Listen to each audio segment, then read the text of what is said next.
سلام عرض میکنم خدمت دوستان عزیز و همکاران گرامی. امشب فرصت رو سعی کردم غنیمت بشمارم راجع به یه سری مسائلی که مربوط به ایمنی ساختمان و کلا ایمنی کارگاهی مربوط میشه چند دقیقه وقتتون رو بگیرم.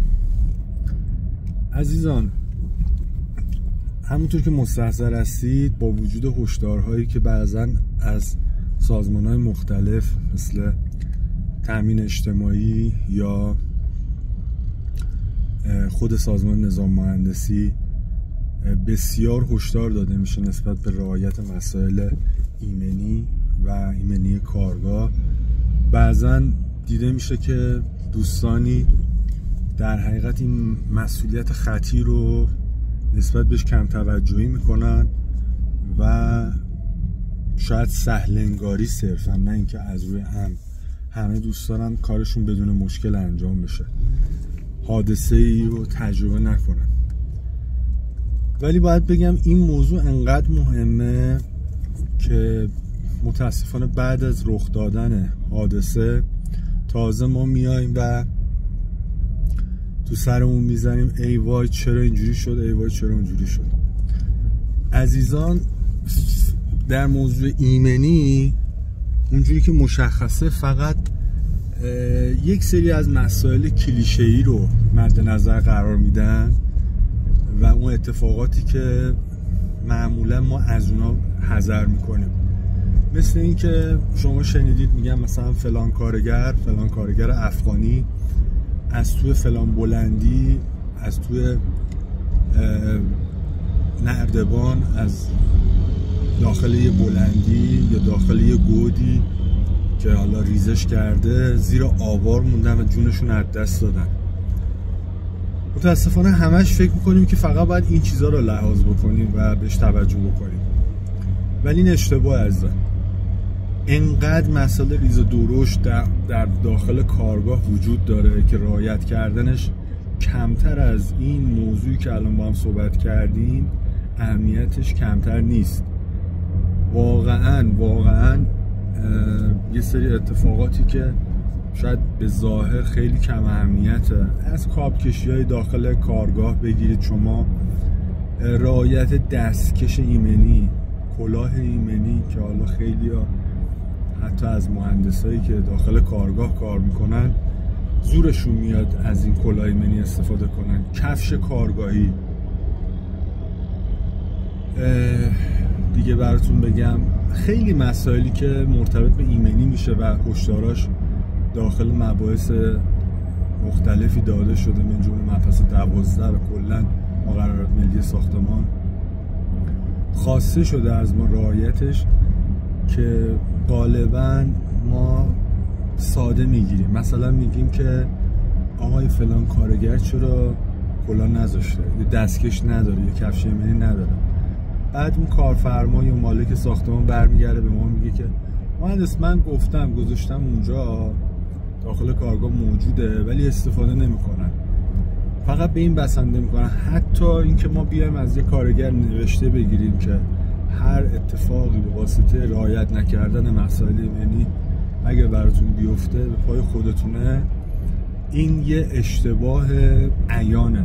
واقعیت بعد از اینکه یه اتفاقی میفته، شما مثال همون نوشدارو بعد از مرگ سهرابه که واقعا کارهای جبرانی که باید براش انجام بدید نمیتونه عمر رفته اون بنده خدا رو یا اون اتفاقاتی که داخل کارگاه برای شخصی به وجود اومده، حتی برای خودمون به وجود اومده رو جبران میکنه. برادر خود من، میخواستم یه تجربه تلخی خدمتون بگم.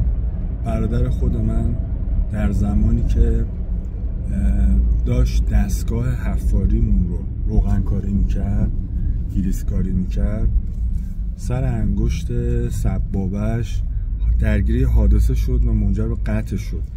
در حقیقت سر انگشتش داخل زیر زنجیر و چرخدنده گیر میکنه و یه حادثه برش اتفاق افتاد که ما رو چند وقت، فکر کنم حداقل ما دو ماه کامل درگیر این قضیه بودیم که اون لحظه که من خودم کنارش بودم این اتفاق افتاد، من لحظه که اون سر انگشتشو دیدم نمیتونم بهتون بگم چه احساسی داشتم.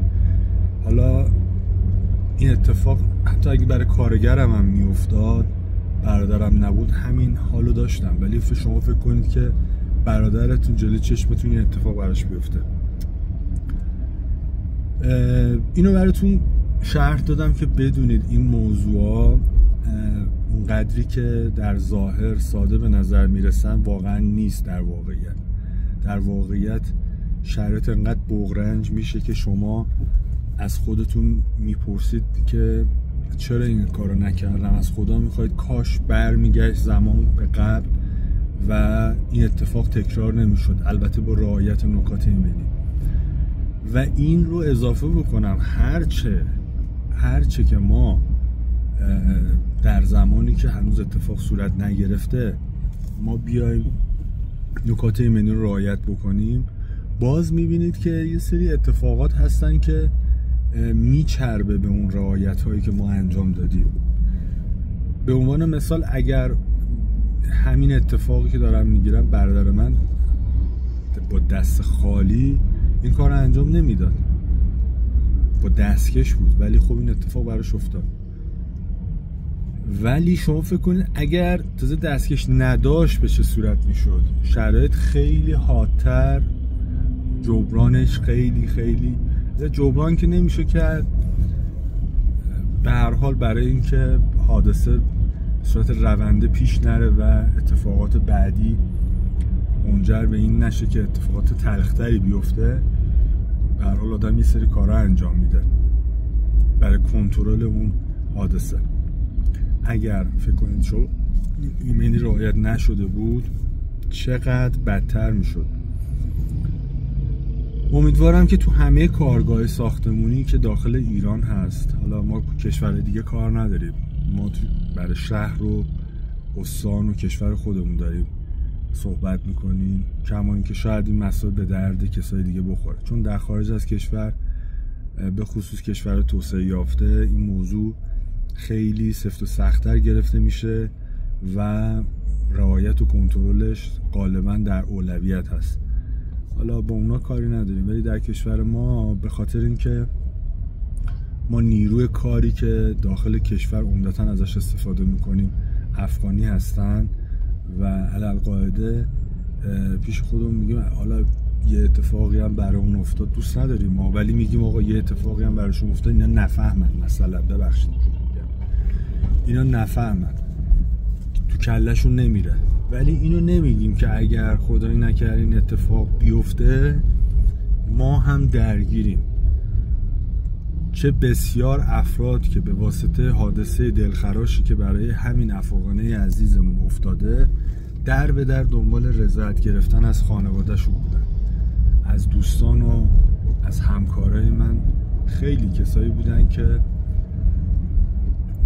متاسفانه درگیری همچین مسائلی شدن. امیدوارم که همه دوستان آگاه باشن به اتفاقاتی که ممکنه عین کار بیفته و اول هم ما میگیم از خودمون شروع کنیم. من اگر داخل کارگاه به طور منظم از لوازم ایمنی استفاده بکنم، طبیعتاً زیر دستای من، کسایی که از من حداقل حرف باید بشنون، میتونم بگم که حرفم بیشتر برو داره. اگر این کارو نکنم طرفش خودش میگه خودش استفاده نمیکنه، به من میگه کلاه بذار، به من میگه دستکش استفاده بکن، چه میدونم کفش ایمنی بپوش. یا حق دوستان.